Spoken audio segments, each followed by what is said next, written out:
Le Premier ministre qui arrive, nous allons l'écouter. Jean Castex, c'est à vous, vous êtes en direct sur BFM. Et il est à l'heure.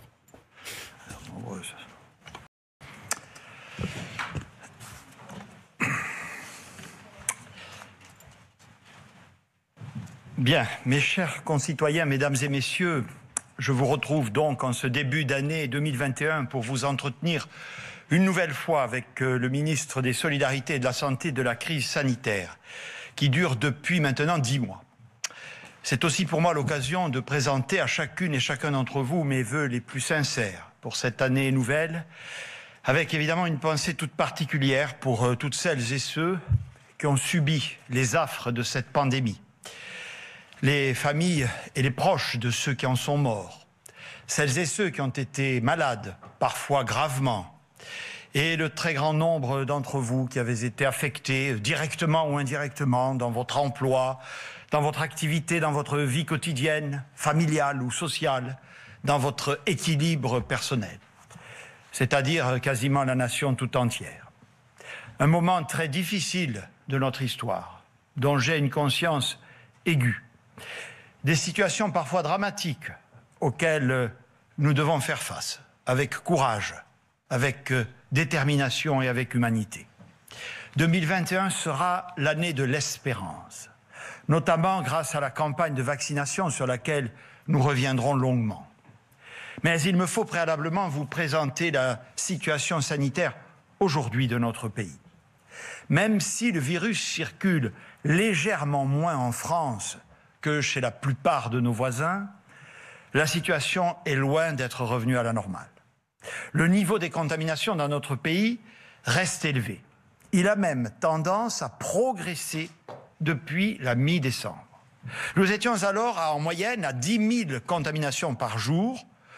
Nous sommes aujourd'hui un peu au-dessus des 15 000 cas quotidiens, soit 3 fois plus que l'objectif, vous vous en souvenez, de 5 000 cas par jour que nous nous étions fixés. Certes, c'est beaucoup moins que les 50 000 cas par jour que nous avions enregistrés fin octobre, au moment du deuxième confinement. Certes, la circulation du virus reste moins active chez nous que dans la plupart de nos voisins européens, où les mesures de confinement ont été renforcées ces dernières semaines et même ces derniers jours. Au Royaume-Uni, le nombre de nouveaux cas explose depuis quelques semaines, avec un taux d'incidence près de 8 fois supérieur au nôtre, les poussant à un reconfinement total jusqu'en mars.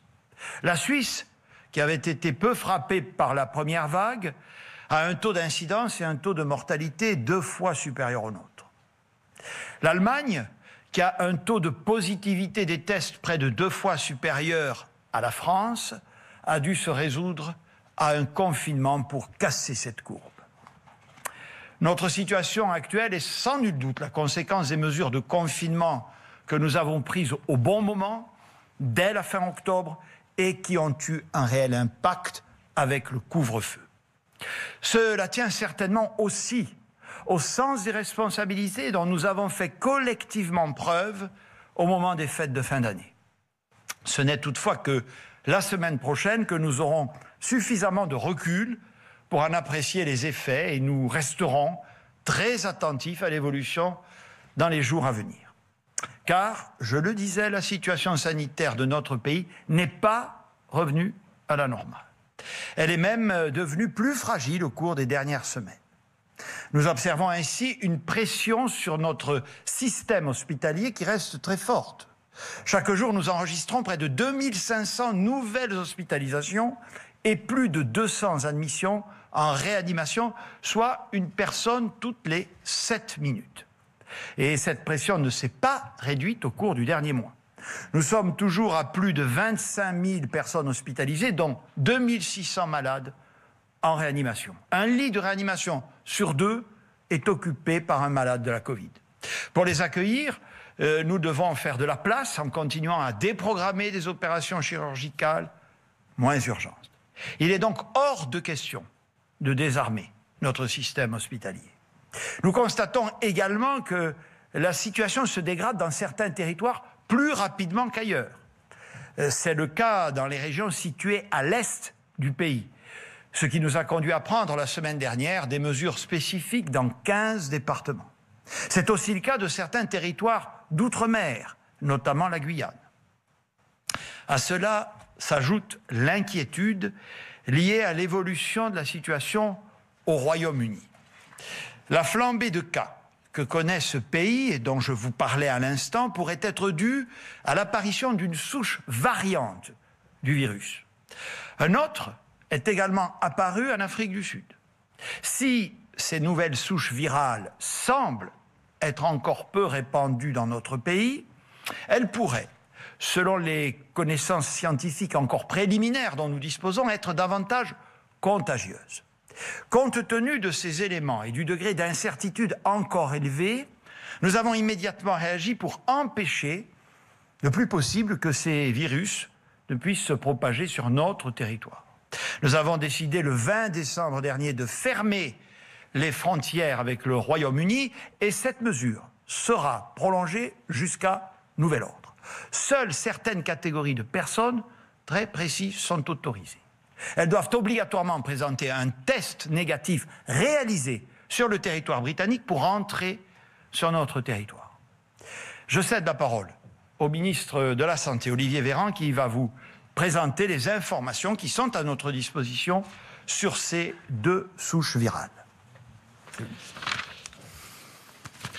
Effectivement, Monsieur le Premier ministre, si un virus comme le Covid-19 est amené à muter régulièrement, deux variants de ce virus, issus de mutations repérées au Royaume-Uni et en Afrique du Sud, nous inquiètent et nous mobilisent en particulier.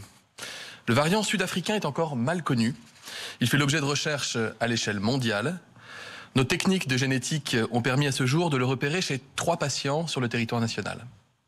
Le variant anglais, lui, fait l'objet de davantage d'études connues et de publications.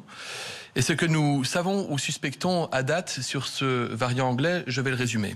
D'abord, il est considéré comme plus contagieux, de l'ordre de 40 jusqu'à 70% plus contagieux que le variant que nous connaissons en France. Deuxièmement, en environ 2 mois, il est devenu le variant majoritaire en Angleterre, c'est-à-dire qu'il a pris la place du variant tel que l'Angleterre le connaissait et qui est le variant actuellement en diffusion en France. Troisièmement, parce qu'il est plus contagieux, il est responsable d'une aggravation importante de l'épidémie en Angleterre. Je rappelle par ailleurs que l'Angleterre, comme l'Écosse, ont décidé d'un nouveau confinement. Quatrièmement, il donnerait le même type de symptômes que le variant classique, sans davantage de cas graves. Mais comme il est plus contagieux, forcément, les cas symptomatiques et donc les cas graves sont également plus nombreux.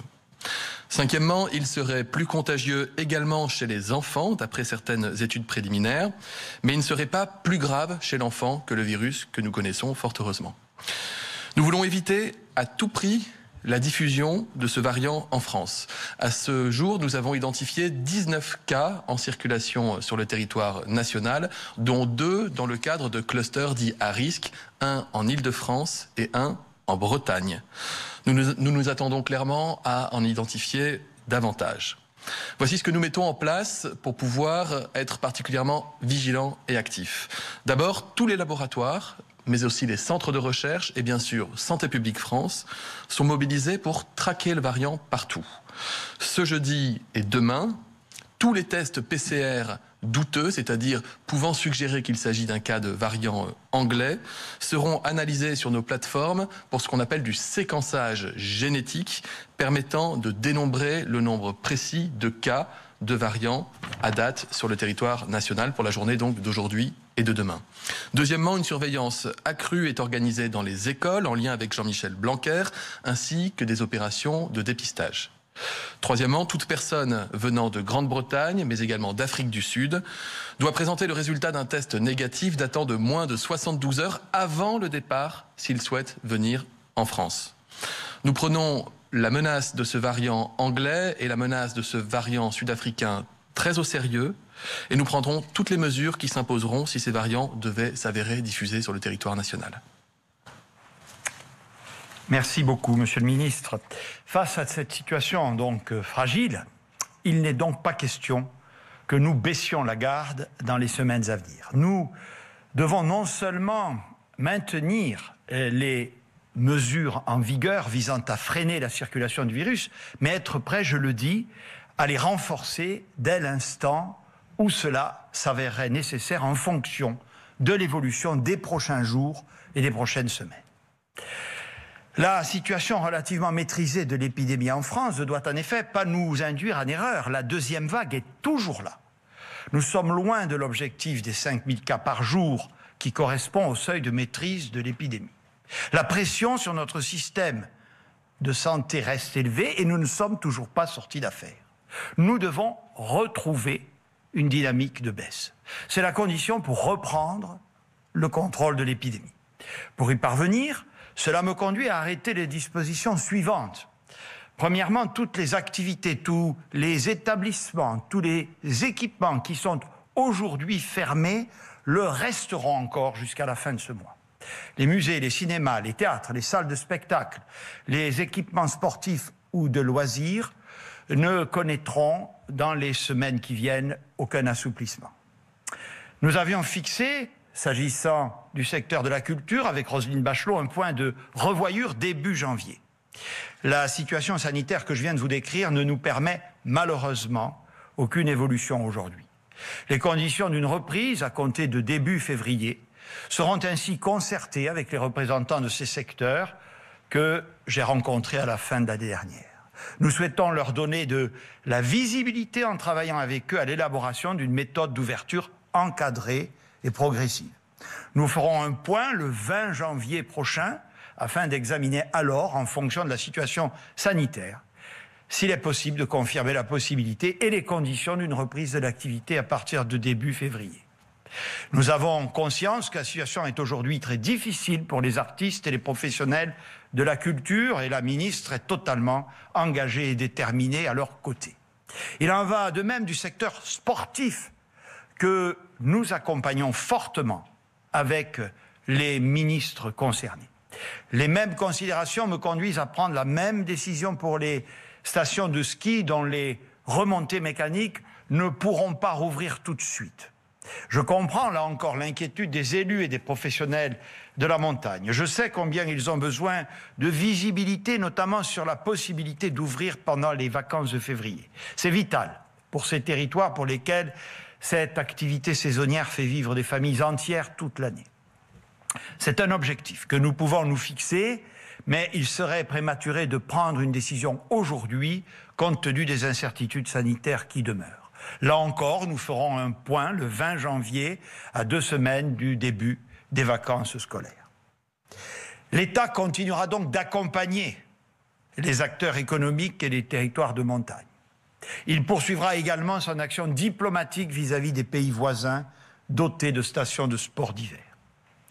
Nous ferons également ce point de situation avec les restaurateurs, les propriétaires de bars et des salles de sport, pour qui, malheureusement, la perspective d'une réouverture en janvier n'est pas réaliste et sera d'ores et déjà reportée à minima jusqu'à mi-février. Bien évidemment, pendant toute cette période de fermeture ou d'activité limitée, le gouvernement continuera à soutenir économiquement l'ensemble des secteurs et des acteurs qui sont impactés directement par nos mesures. Qu'il s'agisse du recours à l'activité partielle, aux prêts garantis, aux fonds de solidarité rénovés, aux différentes aides sectorielles, tous nos dispositifs seront maintenus dans les mêmes conditions et les ministres compétents seront chargés de rencontrer les filières concernées pour examiner d'éventuels besoins d'accompagnement complémentaire, notamment pour ceux des secteurs qui sont fermés sur une très longue durée. Pour les aides au titre du mois de décembre, le formulaire sera mis en ligne sur le site impôts.gouv.fr dès le 15 janvier. Jusqu'au 20 janvier également, nous prolongeons le régime de couvre-feu à 20 heures. Depuis samedi dernier, je le disais tout à l'heure, il a été avancé à 18 heures dans 15 départements où nous avons observé une reprise particulièrement sensible de la circulation virale, avec un taux d'incidence de plus de 200 cas pour 100 000 habitants. Cette mesure s'appliquera au moins 15 jours. Les derniers chiffres nous amènent à identifier 10 départements supplémentaires, plutôt situés dans l'est de la France, où pourrait également se poser la question d'une mise en œuvre de ce couvre-feu avancé. Comme nous l'avons fait la semaine dernière, les préfets vont conduire très rapidement les concertations nécessaires avec les élus de ces territoires pour bien analyser la situation et en fonction de leur retour, des décisions seront prises d'ici demain soir pour entrer en vigueur à compter de dimanche. L'ensemble des dispositions que je viens d'énoncer sont nécessaires, mais je ne peux exclure que nous ayons à prendre des mesures nationales supplémentaires si nous faisons le constat dans les prochains jours que nous en avons besoin. Je souhaite évidemment que nous puissions l'éviter, mais comme beaucoup de pays qui viennent de prendre de telles mesures récemment, nous devrons réagir vite si nous faisons le constat d'une nouvelle accélération du virus. Ainsi, la forte présence de l'épidémie, les conditions climatiques actuelles et à venir nous rappellent que malgré les perspectives de la vaccination, nous ne devons pas baisser la garde. Nous devons maintenir des mesures de freinage, continuer à toujours respecter les mesures barrières. Nous devons également poursuivre et renforcer notre stratégie tester, alerter, protéger.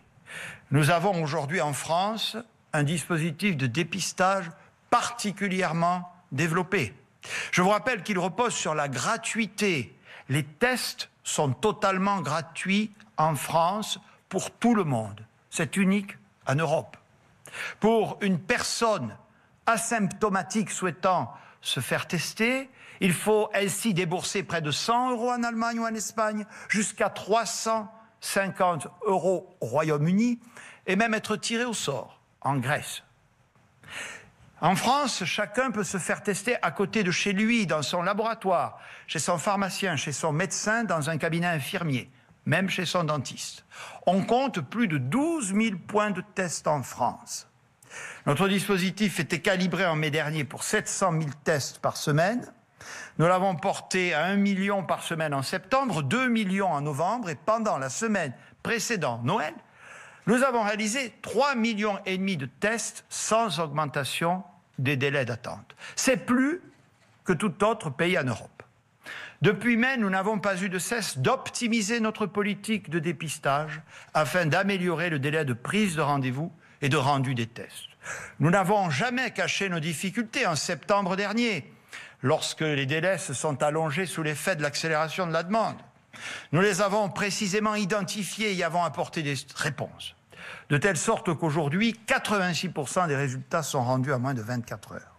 C'est une réussite dont nous pouvons être fiers et je salue toutes les personnes qui y contribuent au quotidien.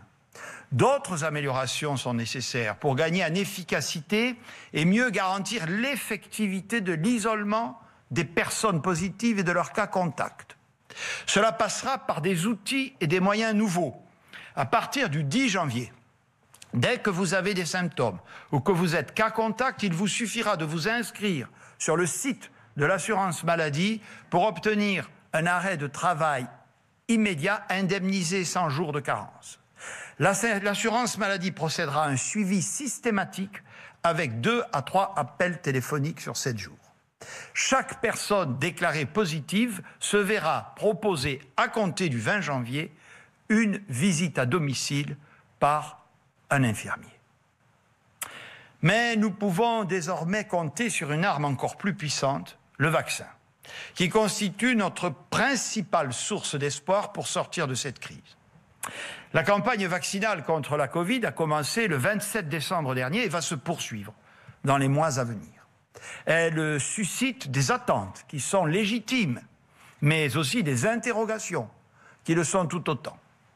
En revanche, elle a donné lieu ces derniers jours de la part de certains à des propos et des critiques parfois outranciers. Oui, c'est vrai, notre programme de vaccination a démarré plus lentement que dans d'autres pays.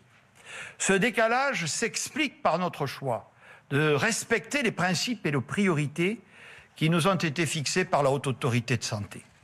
Ces principes, ce calendrier, ces priorités avaient été annoncés, partagés, concertés avec les professionnels de santé, avec les associations d'élus, au cours de nombreuses réunions, y compris à mon niveau. Ils vous avaient été présentés ici même le 2 décembre dernier. Ils ont été détaillés devant le Parlement les 15 et 16 décembre. Je souhaite vous en rappeler les fondements et les objectifs. Vous présenter aussi l'organisation que nous avons retenue pour en assurer le déploiement, mais aussi les dispositions que nous avons prises pour en accélérer la mise en œuvre. Car oui, en effet, comme l'a souhaité le président de la République, nous devons gagner du temps et aller plus vite. Premier principe, tous ceux qui le souhaitent doivent pouvoir accéder au vaccin. Le faire sur la base du volontariat, évidemment, de manière gratuite et dans le respect de garanties strictes en matière de recueil du consentement et de surveillance des éventuels effets indésirables. Deuxième élément clé, pour répondre à cet engagement, la France a précommandé plus de 200 millions de vaccins qui nous seront livrés tout au long de l'année 2021.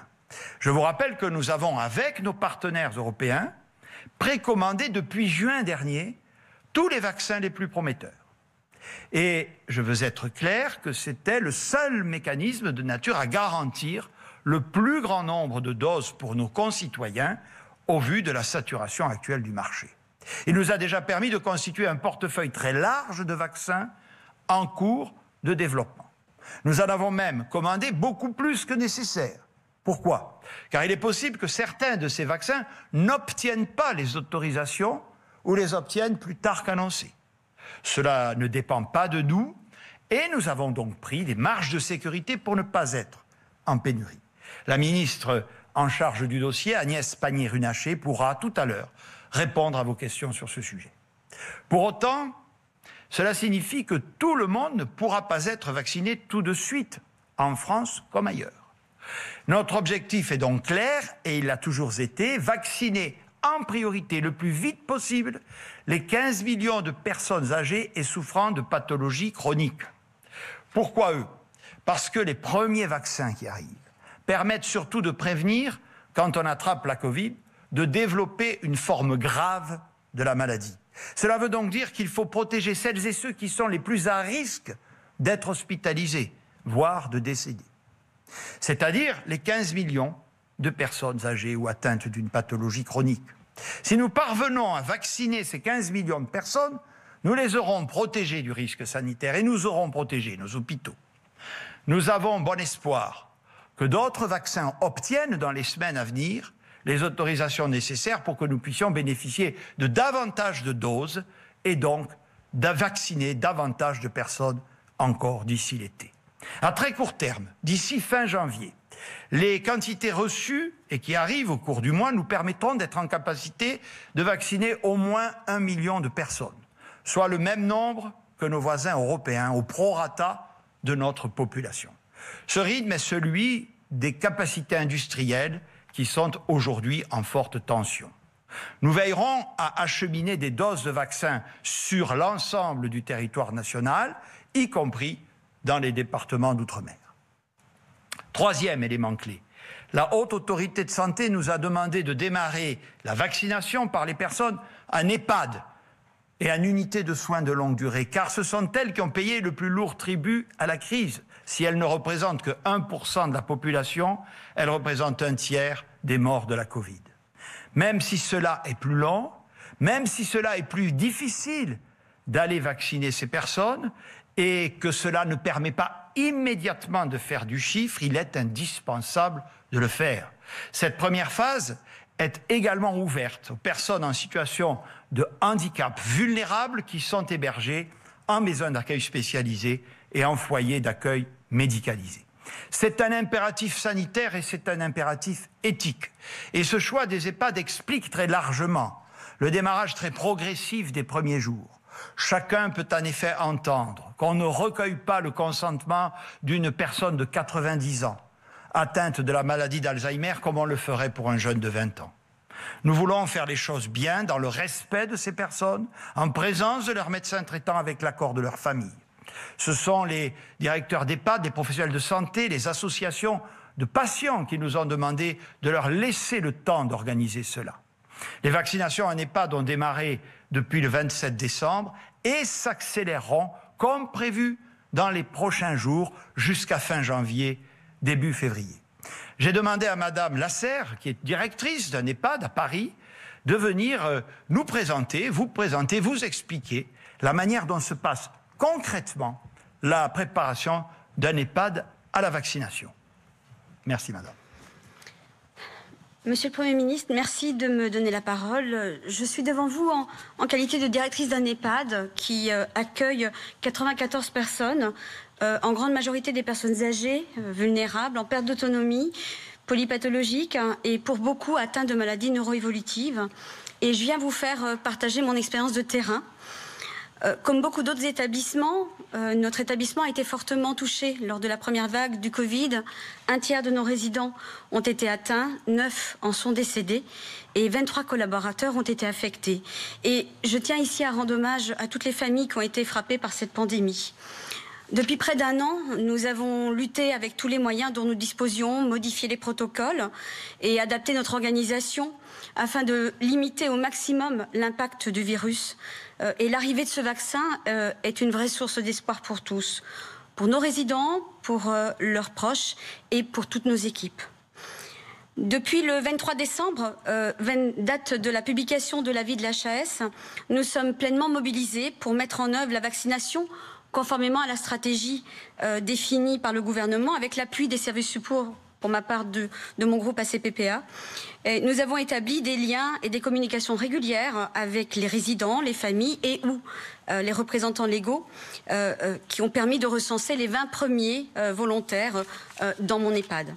En lien avec notre médecin coordonnateur, les médecins traitants se sont mobilisés pour réaliser les visites prévaccinales, recueillir les consentements et, lorsque cela était nécessaire, prendre l'avis des proches ou des représentants légaux, sans cadre formel, mais le médecin faisant le lien avec le dossier médical de son patient. Cette première phase faite d'échanges et d'informations est essentielle et nous y consacrons tout le temps nécessaire. Elle se déroule dans le respect des personnes que nous accueillons, celui de leurs droits et selon le principe déontologique du libre choix. Cette temporalité nous permet de mener cette campagne dans un climat empreint de confiance et de sérénité. En amont, ces temps d'échange entre résidents, familles et soignants s'avèrent importants et très positifs et je peux témoigner que souvent ils permettent de lever les doutes et d'évacuer les inquiétudes. Ainsi, une de nos résidentes, par exemple, était totalement réfractaire à la vaccination dans un premier temps et elle s'y rallie après un cheminement au cours duquel elle a pu poser toutes les questions nécessaires à une prise de décision éclairée. Elle a également pu partager ce temps de réflexion avec sa famille. Sur ce point, il est à noter que beaucoup de familles nous contactent spontanément par téléphone ou par courriel pour mieux s'informer et pour nous faire part de leurs souhaits. En lien avec l'Agence régionale de santé et la PHP, l'acheminement des doses de vaccins sera organisé avec la coopération de notre pharmacienne d'officine de ville, ce qui permet de garantir le strict respect des protocoles et de la chaîne du froid. De même, comme dans cette première phase pilote, nos résidents qui le souhaitent seront vaccinés par groupe de 5. Ils bénéficieront d'une surveillance rapprochée pendant une trentaine de minutes, autour d'un papotage et dans un esprit de convivialité néanmoins. Et compte tenu de la fragilité plus grande de certains, l'équipe médicale et paramédicale restera vigilante et assurera un accompagnement ainsi qu'une attention renforcée pendant 48 heures. À ce jour, les 20 premiers résidents qui ont été vaccinés lors de la première phase pilote le 30 décembre dernier se portent parfaitement bien. Tous ont exprimé leur satisfaction du déroulé de l'événement ainsi que des modalités de suivi. Et ils sont désormais nos meilleurs ambassadeurs. Leurs témoignages rassurants ont été de nature à encourager le passage à l'acte de nombreux de nos co-résidents. Et aujourd'hui, 30 résidents ont déjà passé une visite médicale et ont fait part de leur souhait de recevoir ce vaccin le 18 janvier prochain. Par ailleurs, nos collaborateurs sont également de plus en plus nombreux à avoir donné leur accord. Comme les 7000 autres EHPAD de France, on va poursuivre cette campagne qui pour nous est porteuse vraiment de tant d'espoir. Et nous sommes prêts. Merci beaucoup, madame. Comment, comme le président de la République nous l'a demandé, aller encore plus vite? Il ne s'agit pas de modifier, comme je l'ai entendu ici ou là, notre stratégie.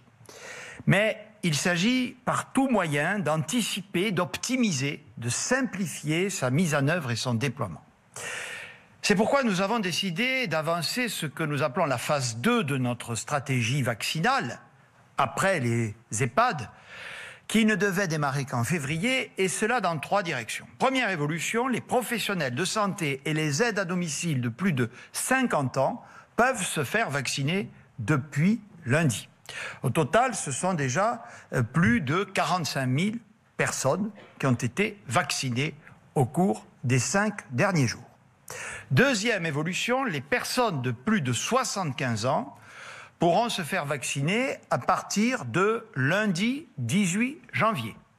Ces vaccinations se dérouleront dans des centres de vaccination. Un centre par département a déjà été ouvert, donc 100 sur le territoire. À partir de lundi prochain, il y en aura 300, puis 600, progressivement jusqu'à la fin du mois de janvier. J'ai par ailleurs décidé que le déploiement de la stratégie vaccinale dans les territoires s'effectuera selon les principes suivants. Les directeurs généraux des ARS et les préfets de région sont les garants du déploiement de la stratégie vaccinale, de sa transparence et du respect de ses règles éthiques. Les préfets de département, avec l'appui des délégués territoriaux de l'ARS, seront les patrons. Un pilote par département des opérations logistiques de vaccination. Ils impliqueront le maximum de professionnels de santé dans le cadre des structures existantes, médecins, infirmiers, pharmaciens, que ces derniers soient libéraux ou en établissement avec mobilisation possible des retraités. Ils travailleront avec les élus locaux, les maires en particulier, parce que c'est un sujet de proximité. Et les présidents d'agglomération, sièges des centres de vaccination, tous ces élus qui ont, et je les en remercie pour beaucoup, fait d'ores et déjà acte de candidature pour contribuer à cette formidable opération. Évidemment, les organisations retenues pourront varier selon les départements et les territoires. Je fais confiance aux acteurs des territoires. Parallèlement, nous simplifions les démarches.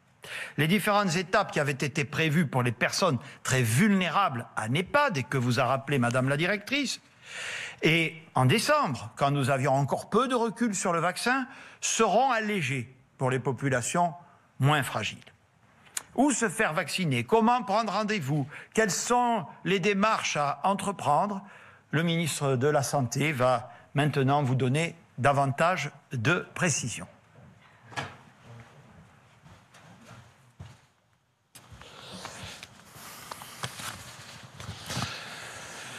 Nous mettons tout en œuvre pour vous permettre de vous faire vacciner dans de bonnes conditions. Il y a 48 heures, j'ai annoncé que nous disposions désormais de suffisamment de garanties, retours d'expérience, mais aussi recommandations pour pouvoir amplifier, accélérer et simplifier notre stratégie vaccinale. Les retours d'expérience, ce sont ces millions d'humains désormais vaccinés de par le monde. Le vaccin est sûr. Les effets indésirables graves sont extrêmement rares. On nous dit, d'après les premières remontées, mais qui sont consolidées jour après jour, de l'ordre d'environ 1 patient pour 100 000 vaccinés. Ce sont des événements de nature essentiellement allergique et qui interviennent chez des personnes qui sont par ailleurs connues pour être très allergiques, même sans contexte de vaccination, au point que le plus souvent, elles ne sortent pas de chez elles sans avoir un kit d'adrénaline sur elles. Les garanties, ce sont les circuits logistiques qui ont montré qu'ils étaient pleinement opérationnels et qui font que dans chaque département, des vaccins ont été ou sont livrés. Les recommandations, ce sont les autorités scientifiques et sanitaires qui nous disent que nous pouvons anticiper la vaccination des publics prioritaires au-delà des seuls résidents âgés en établissement collectif. Après 48 heures, voici donc nos premiers résultats. Je disais amplifier et accélérer. Nous avons accéléré le rythme de livraison de nombreux EHPAD dans de nombreux territoires. Nous avons initié la vaccination des soignants, des pompiers, des aides à domicile, âgés de 50 ans et plus ou porteurs de ce qu'on appelle les comorbidités, c'est-à-dire des maladies qui les exposent à des risques de forme graves. Nous ouvrons également avec Sophie Cluzel la vaccination aux personnes handicapées qui vivent en établissement spécialisé, mais aussi au personnel qui y travaillent s'ils sont âgés de 50 ans ou plus ou s'ils sont eux-mêmes porteurs de comorbidités. Ensuite, nous avons multiplié par près de 4 le nombre d'hôpitaux livrés en vaccins. Nous avons ouvert au moins un centre de vaccination par département et même plusieurs centres dans bon nombre de départements. Monsieur le Premier ministre, vous l'avez dit, nous avons permis la vaccination Avant-hier, d'environ 5000 personnes. Hier, c'était 12 500 personnes. Nous n'avons pas les chiffres définitifs du jour, mais ce sera au moins 25 000 personnes supplémentaires vaccinées aujourd'hui, avec une montée en puissance qui va se poursuivre jour après jour, jusqu'à atteindre ce rythme de croisière que nous voulons de plusieurs dizaines de milliers de Français vaccinés par jour. Et nous visons 1 million de personnes vaccinées d'ici à la fin du mois de janvier. C'est bien, c'est mieux. Mais vous l'avez dit, Monsieur le Premier ministre, nous souhaitons aller plus loin, plus fort et plus vite. Les autorités sanitaires françaises viennent de valider un principe important, selon lequel il est possible, sans risque et sans perte d'efficacité, de différer la deuxième injection du vaccin Pfizer, ce qu'on appelle un rappel vaccinal, jusqu'à 6 semaines au lieu de 3. Cela nous permet de disposer de davantage de doses disponibles tout de suite. En tout, ce sont 1 046 000 doses de vaccin Pfizer dont nous disposons actuellement, moins celles donc qui ont été injectées. Et chaque semaine, nous recevrons 500 000 doses supplémentaires de ce vaccin, et ce jusqu'à la fin du mois de février. En mars, le rythme doublera, environ 1 million de vaccins livrés par semaine, grâce à l'ouverture de nouvelles lignes de production. Par ailleurs, un autre vaccin à ARN messager, donc le même mécanisme que le vaccin Pfizer, celui-ci c'est Moderna, a été autorisé dans les mêmes conditions d'utilisation hier par l'Agence européenne du médicament, et quelques 50 000 premiers vaccins seront livrés dès lundi. En tout, nous attendons un peu plus de 100 000 vaccins pour le mois de janvier pour Moderna, 500 000 supplémentaires en février, un peu plus d'1 million en mars et en avril, et plus de 2 millions en mai et en juin. Enfin, ce ne sont pas 1, 2, 3, mais 6 centres de vaccination qui seront ouverts en janvier dans chaque département destiné à la population. C'est le choix de la proximité que nous faisons pour les Français, à raison d'environ donc un centre pour 100 000 habitants, soit environ 10 fois plus de centres pour la population que nombre de nos voisins, comme par exemple nos voisins allemands. Le moment est donc venu de nous préparer à élargir la liste des personnes pouvant bénéficier de la vaccination. Je parle des quelques 5 millions de Français qui sont âgés de 75 ans et plus. Si vous êtes dans cette situation, vous pourrez à partir de la semaine prochaine prendre rendez-vous en vue d'être vacciné, et la vaccination pourra commencer le 18 janvier prochain. Je le dis tout de suite, cette vaccination, elle sera nécessairement progressive, elle prendra plusieurs semaines, au fur et à mesure, chacun peut le comprendre, que les laboratoires nous fourniront les doses de vaccins. Nous faisons en France, mais aussi à l'échelle européenne, avec Agnès Pannier-Runacher, avec Clément Beaune, le maximum pour sécuriser un maximum de doses. Le monde entier est dans la même situation, qui achète les mêmes vaccins. Et nous accompagnons les entreprises, y compris en Europe d'ailleurs, pour augmenter les chaînes de production. En pratique, si vous avez 75 ans ou plus, donc, qu'est-ce qui va se passer? D'abord, vous aurez 2 moyens pour prendre rendez-vous pour vous faire vacciner. Il y aura un numéro de téléphone qui sera communiqué prochainement, qui vous orientera vers les différents centres au plus près de chez vous. Il y aura également un site internet, c'est le site santé.fr, qui vous indiquera la marche à suivre pour vous signaler et prendre rendez-vous avec une carte interactive. Vous cliquez sur votre région, vous avez la liste des centres qui apparaît et vous pourrez prendre rendez-vous d'ailleurs directement sur ce site internet. Nous voulons donner accès à cette ligne téléphonique et au site internet le jeudi prochain, 14 janvier. Ces 2 moyens de prise de rendez-vous seront progressivement enrichis à mesure que les centres de vaccination seront ouverts en supplémentaire et équipés en vaccins. Je remercie d'ailleurs les ARS, les préfectures, les élus locaux, les soignants qui se mobilisent pour ouvrir et faire fonctionner ces centres. Chaque commune, évidemment, de notre territoire national n'aura pas son propre centre. Ce serait incohérent vu le nombre de doses et de personnes à vacciner. La répartition départementale, elle est décidée en concertation avec les services de l'État dans le cadre de cellules territoriales. Amplifier, accélérer. Et je disais aussi simplifier. J'y viens. Mais d'abord, je voudrais revenir sur un certain nombre d'incompréhensions ou de contre-vérités qui ont pu circuler ces derniers jours.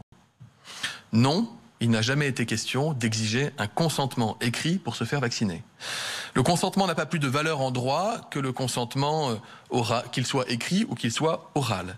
Ce qui est exigé, c'est qu'une personne qui va se faire vacciner, elle ait reçu, comme pour tout acte médical, une information claire, loyale et appropriée, et évidemment qu'elle ne s'oppose pas à la vaccination.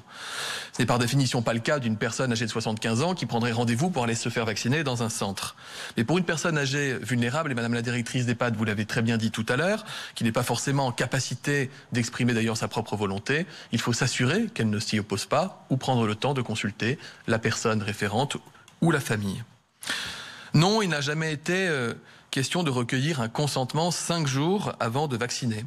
Ce que nous demandons aux EHPAD, c'est d'indiquer le nombre de doses que nous devons envoyer dans cet EHPAD le jour J.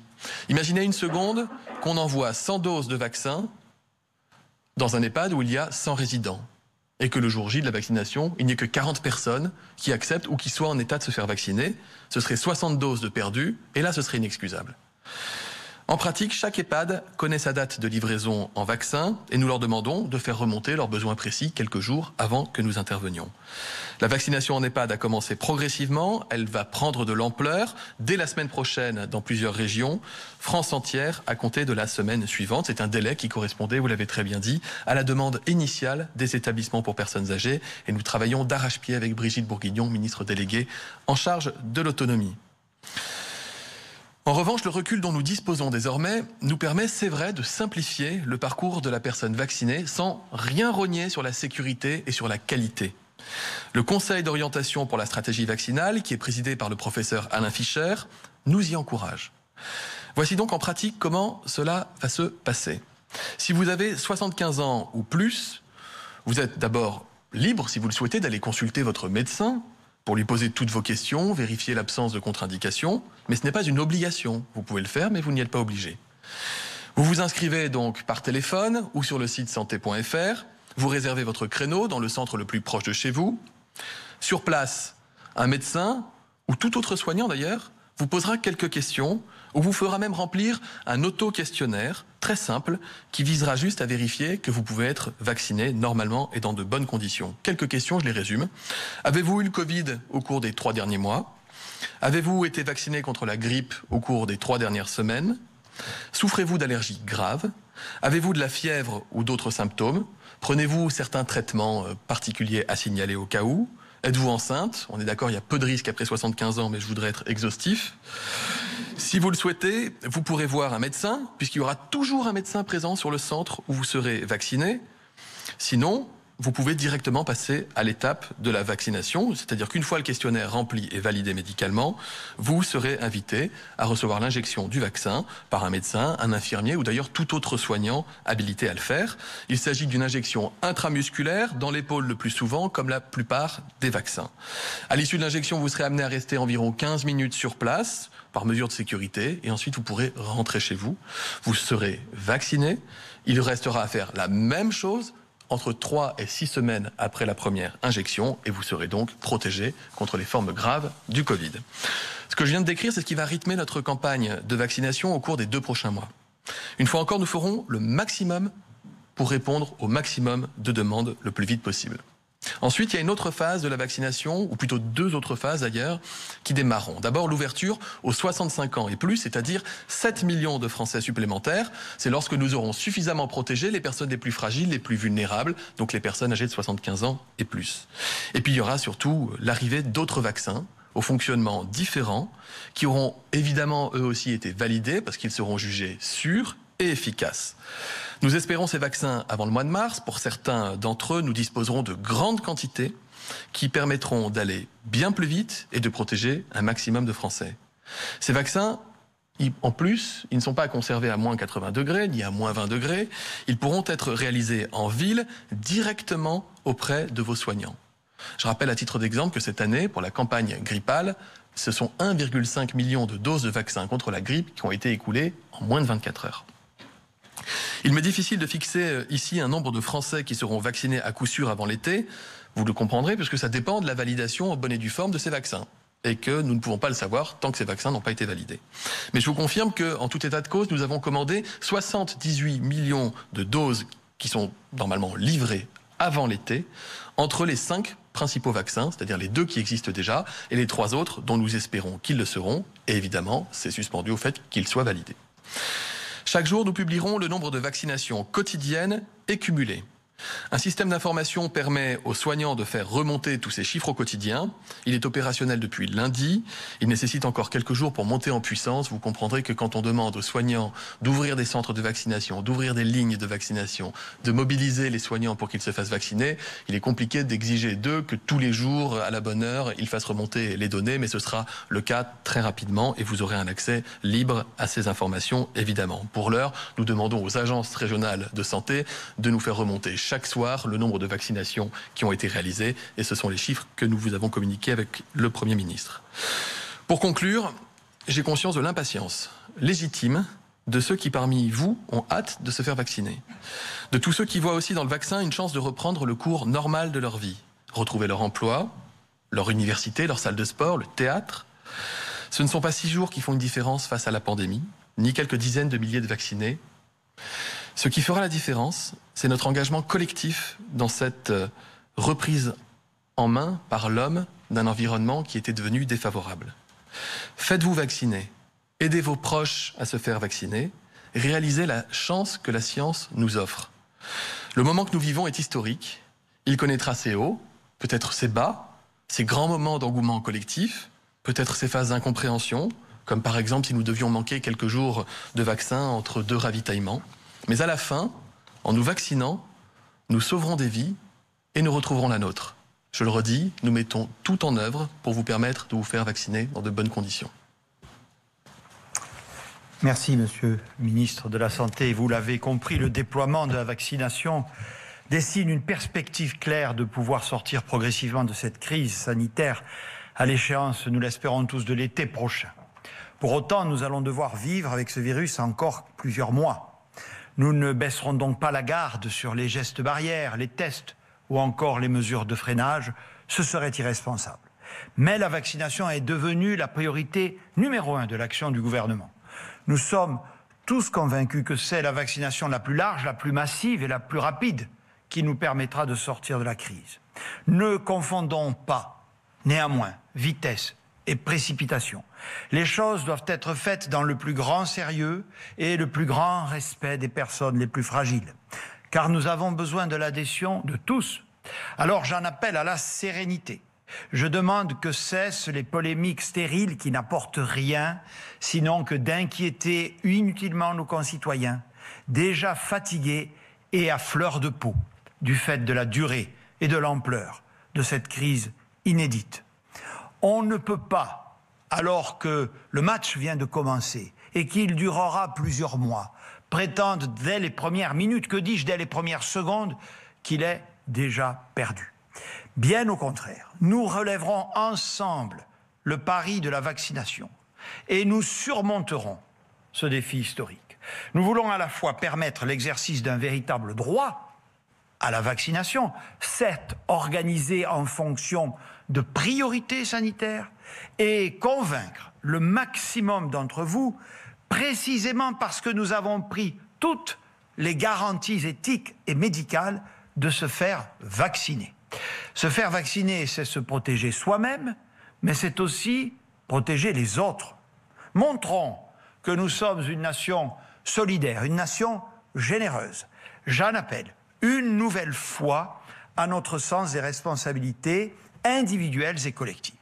Mes chers concitoyens, une phase nouvelle de la lutte contre la pandémie s'est ouverte. Il s'agit d'un défi humain et logistique considérable et inédit qui nécessite patience et détermination, et je ne doute pas de notre succès collectif. Je m'en tiens, mesdames et messieurs, à votre disposition.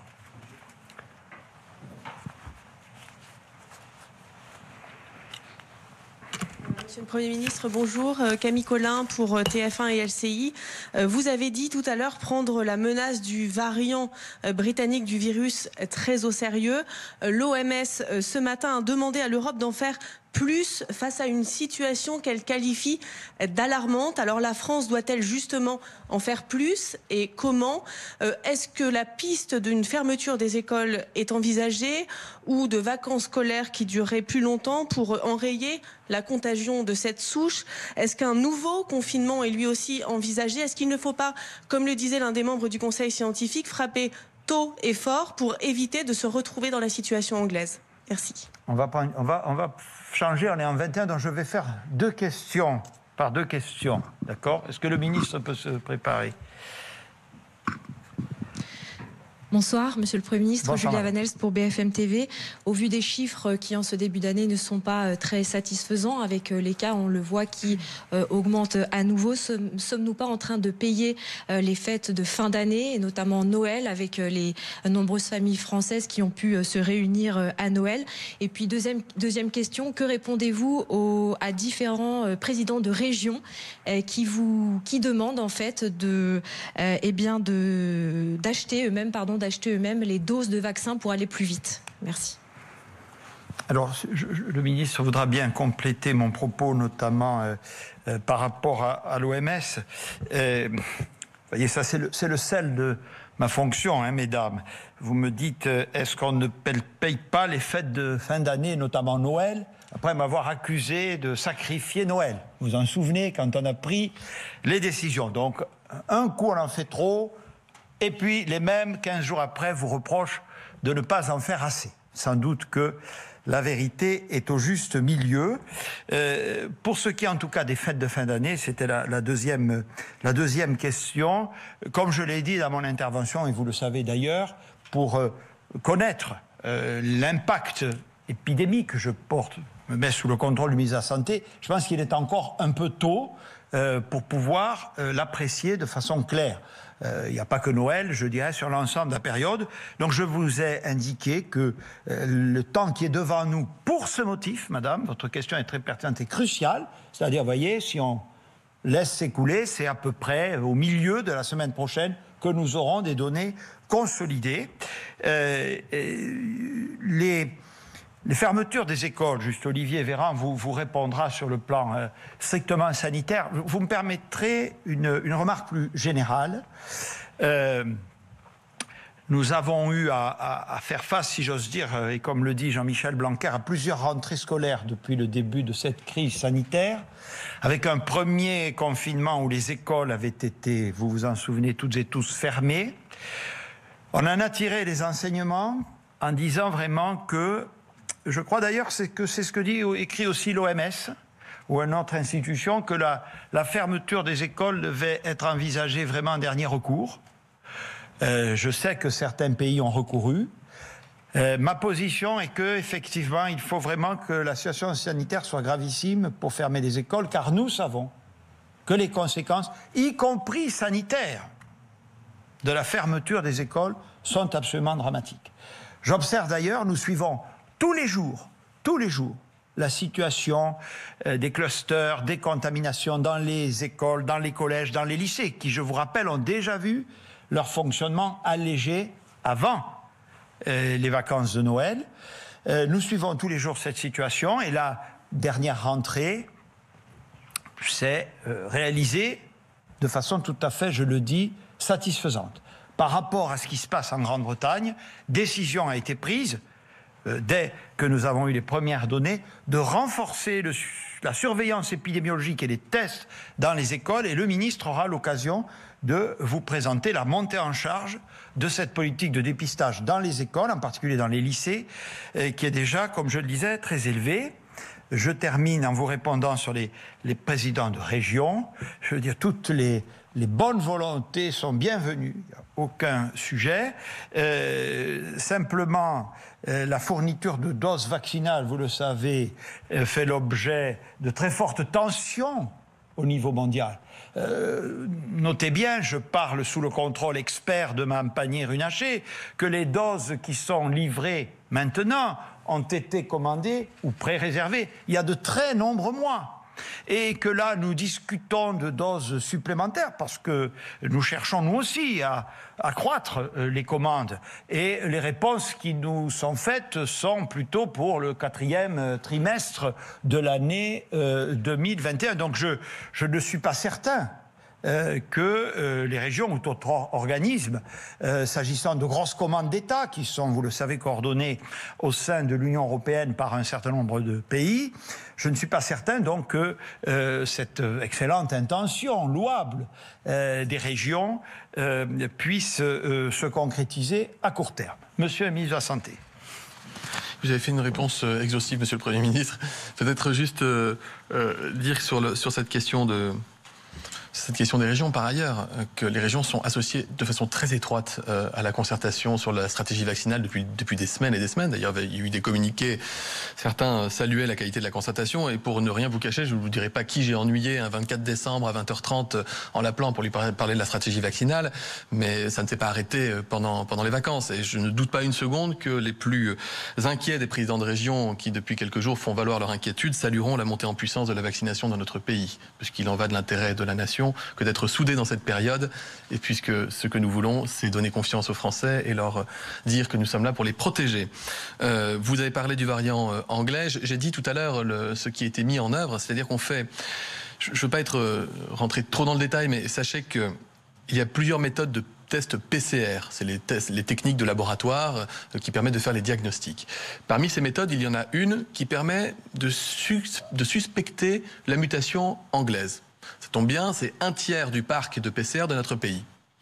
Et donc quand on a une mutation qui est douteuse, quand on a une PCR qui est douteuse, on l'envoie dans un labo. Là, c'est un travail beaucoup plus compliqué, ce qu'on appelle un séquençage du génome du virus, qui permet d'avoir la cartographie génétique précise du virus et de dire ça, c'est le variant anglais, ou ça l'est pas. Et ce que nous faisons aujourd'hui et demain, ce que les scientifiques font aujourd'hui et demain, c'est qu'à chaque fois qu'il y a un test qui est positif, s'il est douteux, eh bien, ils font le séquençage. S'il a été fait sur une PCR qui ne permet pas de dépister le variant, il est refait sur une technique qui permet de le dépister. Et là, s'il est douteux, eh bien, c'est du séquençage. Donc, on saura combien de cas, aujourd'hui, de variants anglais étaient apparus sur notre territoire national, combien demain, ce qui nous permet d'avoir une idée de l'état de la circulation du virus. Je l'ai dit tout à l'heure, 19 cas de variants à ce stade, ça vous paraît peut-être beaucoup, c'est peu par rapport aux 20 000 cas quotidiens que nous enregistrons dans le pays. Ce serait une bonne nouvelle, évidemment, si c'était limité. Je pense qu'il y en a plus. Il faut qu'on vérifie si c'est un petit peu plus, quelques dizaines, ou si c'est déjà plus important. Nous devons vraiment tout faire pour limiter ce variant. Non pas parce qu'il est anglais, mais parce qu'il est plus contagieux. Il est plus contagieux. Et donc, ça arrive dans toute l'histoire des virus, que vous avez un virus qui mute, et il y a une espèce de sélection naturelle chez le virus qui fait que plus un virus est méchant, eh bien plus il va circuler à la place des autres. Et nous ne voulons pas subir ce que les Anglais ont subi. Ils s'en sont pas rendus compte, ils ne pouvaient pas le savoir au début. Nous ne voulons pas que ce variant, ce virus-là, qui est plus contagieux, prenne la place du virus que nous connaissons. En soi, nous ne voulons plus du tout que les virus circulent, mais tant qu'à faire, autant éviter que ce soit le variant anglais parce qu'il est plus contagieux. Il n'y a pas de cas, encore une fois, il y a eu des suspicions, des articles qui disaient peut-être qu'il est plus grave. Il n'y a aucune démonstration scientifique, c'est même plutôt l'inverse, sur le fait qu'il serait plus dangereux une fois que vous l'avez eu. Mais il est plus contagieux et donc il faut lutter contre. Merci, Monsieur le Ministre. Juste en complément, on va dire, ne devriez-vous pas reconfiner? Je l'ai dit dans mon propos tout à l'heure, la France a reconfiné plus tôt que les autres et ce n'est pas sans expliquer, malgré tout, un taux d'incidence inquiétant, mais plus bas qu'ailleurs, un taux de positivité des tests plus favorable. Nous avions pris cette décision. Aujourd'hui, vous m'incitez à prendre la même.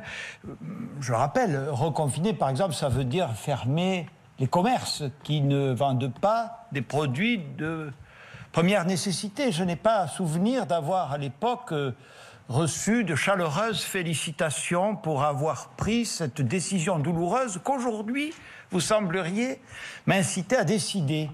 Ce qui me conduit à vous dire que nous avons par ailleurs, je ne l'ai peut-être pas assez cité dans mon propos, solliciter les organismes scientifiques pour évaluer un autre outil qui est le couvre-feu, que nous avons, je l'ai rappelé, étendu dans son amplitude horaire à un certain nombre de départements, 15 à ce jour et 25 à partir de dimanche, pour voir dans quelle mesure ce levier, si vous me passez cette expression, est efficace par rapport au confinement pour lutter contre la pandémie et faire reculer le taux d'incidence.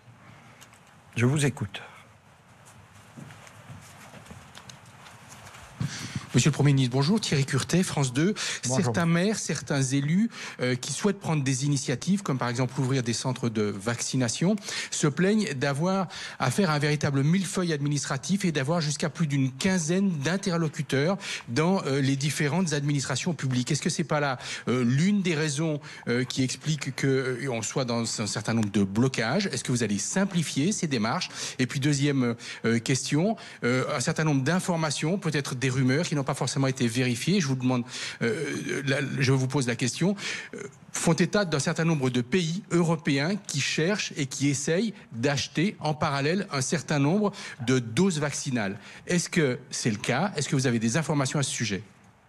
Alors on va d'abord, on va faire une par une, donc ça va me donner l'occasion de faire venir, je vous remercie de votre élégance, monsieur, de faire venir Mme Pannier-Runacher au pupitre, puisque vous avez posé une question sur les approvisionnements en Europe.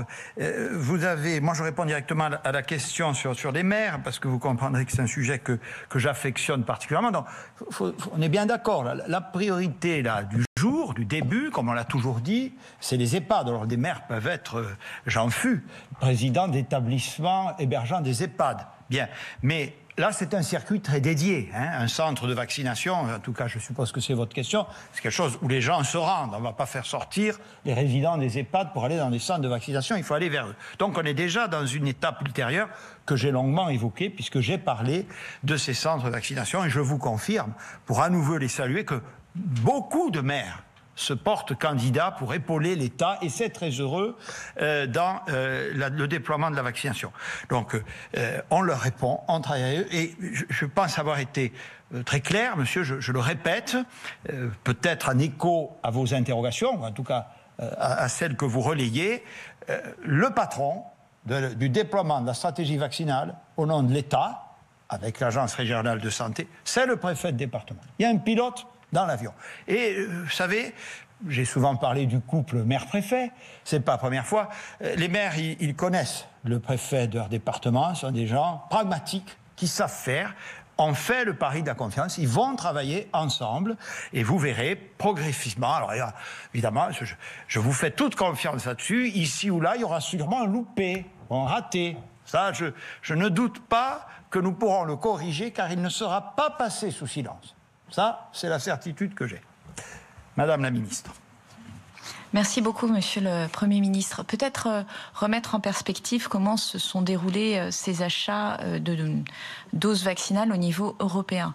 Les quantités dont on parle, que ce soit pour Moderna, pour Pfizer, pour Sanofi, puisqu'on a parlé aussi de ce vaccin, pour Janssen et pour AstraZeneca, ont été sécurisées entre juin et septembre. Les quantités.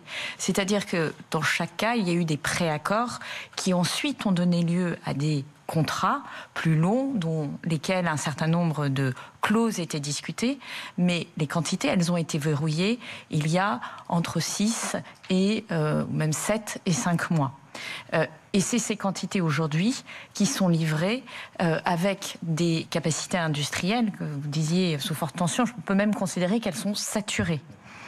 Et notre travail consiste à faire en sorte d'accompagner la montée en puissance de ces capacités industrielles, mais un transfert technologique d'un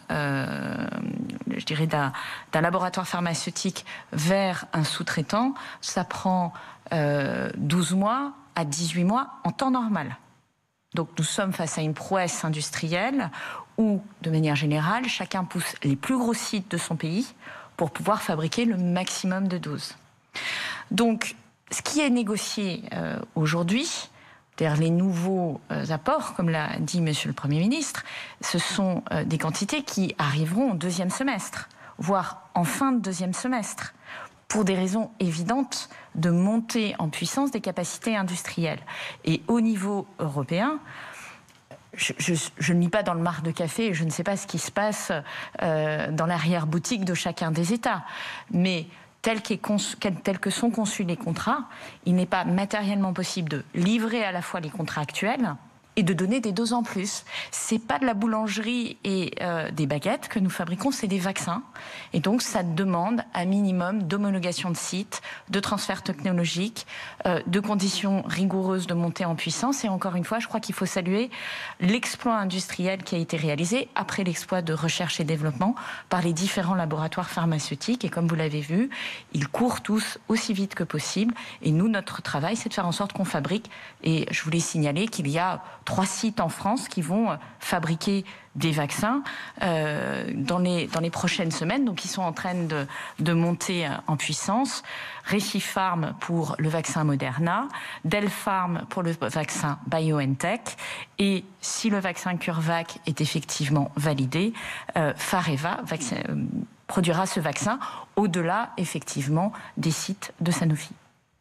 Il faut peut-être ajouter, monsieur, que notre position est très claire. Le président de la République l'a rappelé.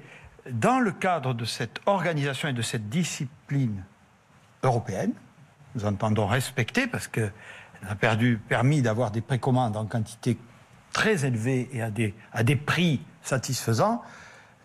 Si des doses vaccinales se trouvent être disponibles, l'instruction est claire, la France achètera tout de suite. D'accord ? Peut-être une précision, effectivement, c'est-à-dire que il y a un moment où chaque pays est réinterrogé sur voulez-vous prendre votre quota populationnel ou pas ? Et donc, vous avez des pays qui ont décidé de ne pas nécessairement prendre la totalité de leur quota populationnel pour des raisons qui leur appartiennent, notamment des soucis de logistique, notamment des soucis de distribution, peu importe, des soucis budgétaires, peu importe.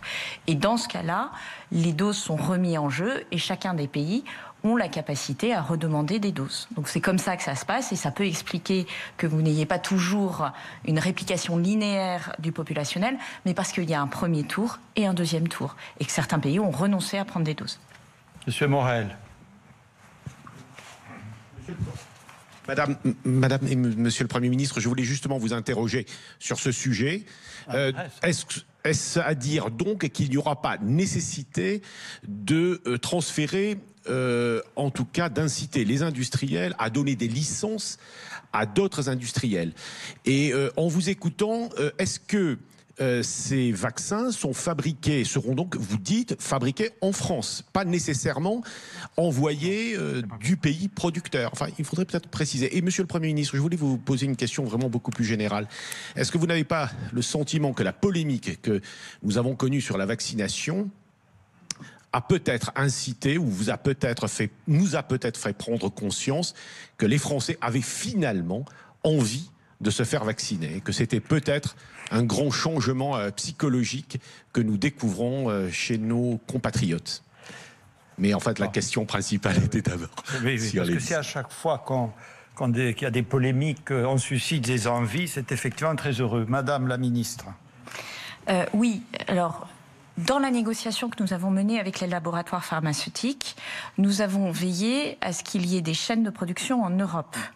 Ces chaînes de production, elles sont, pour le dire très simplement, constituées de 2 étapes. Une première étape où vous fabriquez le principe actif, ou drug substance, et une deuxième étape où vous remplissez les petites bouteilles, pour faire très court. Ces 2 étapes nécessitent une déshomologation de chacun des laboratoires qui les produisent. Et vous avez des contrats de sous-traitance, vous n'avez pas besoin d'avoir un problème de propriété intellectuelle. Je rappelle d'ailleurs que sur AstraZeneca, c'est Oxford qui a la propriété intellectuelle. Sur BioNTech, c'est BioNTech et pas Pfizer. Donc à chaque fois, et vous le voyez d'ailleurs, vous avez celui qui a conçu le vaccin qui va ensuite chercher un spécialiste de l'industrialisation pour très vite monter en puissance, lequel spécialiste de l'industrialisation va chercher des sous-traitants qui ont des sites homologués. C'est pas la même chose d'avoir un site homologué pour un virus inactivé, puisque c'est des laboratoires P2, que d'avoir un ARN, donc vous avez des spécificités. Et ensuite, vous allez au plus gros site, parce que le transfert technologique prend autant de temps sur un petit site ou sur un gros site. Donc le fait d'être très efficace oblige à aller à des gros sites. Et donc la France, sur certains vaccins, est positionnée sur la fabrication du principe actif, sur d'autres, sur le remplissage des bouteilles. Et je veux préciser une chose. J'ai mentionné Recipharm, Delpharm, Fareva. Ce sont des sous-traitants. Ces 3 sous-traitants vont fabriquer pour l'Europe. Et l'intelligence de la logistique va probablement faire que ça sera plutôt des doses qui iront en France, en Belgique, enfin au plus près de là où elles sont produites. Mais ça, c'est le laboratoire pharmaceutique qui a contractualisé, qui organisera la distribution. En revanche, c'est pas par hasard qu'il y a cette production. C'est parce que nous avons lancé un appel à projet au mois de juin avec Olivier Véran pour précisément permettre de renforcer nos capacités de production de médicaments utilisés dans le cadre de la lutte contre la Covid ou pour des potentiels candidats vaccins, qu'aujourd'hui vous avez deux de ces laboratoires, deux de ces sous-traitants, Delpharm et Fareva, qui bénéficient d'un soutien public pour accélérer la production. Et le troisième a déposé également un dossier qui est en cours d'instruction. J'espère que c'est plus clair comme ça. Très bien. Je réponds un peu plus complètement à la question humoristique de Monsieur Morel. Pour vous dire à toutes et à tous, on est en début d'année, cette crise à 10 mois. On voit bien qu'on gère malheureusement quelque chose qui s'est installé dans la durée, qu'on n'aurait pas prévu, certainement pas voulu. Donc il faut gérer ce temps long. Et vous avez observé que j'ai volontairement fait un point précis sur la stratégie tester, alerter, protéger, parce que je pense qu'elle va continuer à être appliquée encore pendant quelques mois, parce qu'elle sera très utile. Et je l'ai fait en donnant le maximum de données que vous pouvez vérifier sur le déploiement de cette stratégie. Qu'est-ce qu'elle démontre? Non pas qu'il n'y a pas eu de difficultés, non qu'il n'y a pas eu de problème, il y en a eu, comme dans tous les pays, mais qu'elle est sans doute l'une des plus performantes d'Europe. Nous testons le plus, avec des délais en moyenne les plus courts. On sait encore où sont nos marges de progrès. On va mettre les moyens dessus, notamment sur l'effectivité de l'isolement. Mais c'est une stratégie qui s'est déployée de manière satisfaisante. Bon. Et pourtant, avant le soi-disant échec des vaccins, on lit partout, comme si c'était une donnée d'évidence, les tests, ça ne marche pas. Mais c'est faux. Mais c'est faux. Je dis encore une fois, il y a des problèmes, il y a des difficultés. Mais quand on se compare avec les autres, les tests sont gratuits, les tests sont rapides, les tests sont sûrs. En France, l'assurance maladie déploie des moyens considérables pour assurer le traçage. L'application de tous anti-Covid, après quelques difficultés de démarrage, a progressé de manière significative. Voilà. Donc, tout ça s'inscrit dans la durée. Et vous avez raison, M. Morel. Il faut penser que c'est aussi la durée, le sérieux que nous administrerons dans le déploiement des vaccins qui renforceront l'adhésion de nos concitoyens. Le vrai test, en fait, bien sûr, c'est celui combien il y en a. On veut qu'il y en ait beaucoup. Le vrai test, c'est parmi les populations dans votre EHPAD, madame, qu'on va vacciner, chez les plus de 75 ans demain, chez les soignants aujourd'hui, quel est le pourcentage de ceux qui se feront effectivement vacciner? C'est ça le défi collectif. C'est ça le défi collectif. Bon. Et donc, voilà, nous devons, j'ai employé l'expression ne pas confondre vitesse et précipitation, répondre à ceux qui veulent qu'on les vaccine, c'est notre devoir, c'est pas notre devoir, c'est notre objectif. Mais aussi parce qu'on ne fait pas les choses n'importe comment, parce qu'on ne froisse pas le consentement des gens, parce qu'on respecte les considérations éthiques, susciter le plus d'adhésion possible. C'est ça aussi une stratégie vaccinale. Ce n'est pas, mais vous le savez parfaitement, qu'une question logistique. C'est une question logistique majeure, bien entendu. Mais c'est aussi une question psychologique, parce que le succès de cette stratégie vaccinale repose sur l'adhésion surtout de ceux qui en ont le plus besoin pour eux-mêmes et pour protéger les autres et le système hospitalier. Et je ne vous apprendrai pas, aux uns comme aux autres, que nous sommes un pays, bien avant l'arrivée de la Covid, où l'engouement pour les vaccins n'est pas parmi les plus développés. Et effectivement, vous avez raison. Finalement, là, je vois qu'il y a un certain nombre de personnes qui interviennent en parlant des vaccins avec une forme d'appétit qui me réjouit. On va leur donner satisfaction. Allez, on va prendre encore une ou deux questions. Bonsoir, Monsieur le Premier ministre. Paul Bria, à l'agence France Presse, AFP. D'abord, une précision. Vous avez dit ce soir que la frontière avec le Royaume-Uni allait rester fermée. Qu'est-ce que ça veut dire précisément? Ça veut dire que c'est le statu quo ou au contraire que des mesures plus restrictives allaient être mises en place?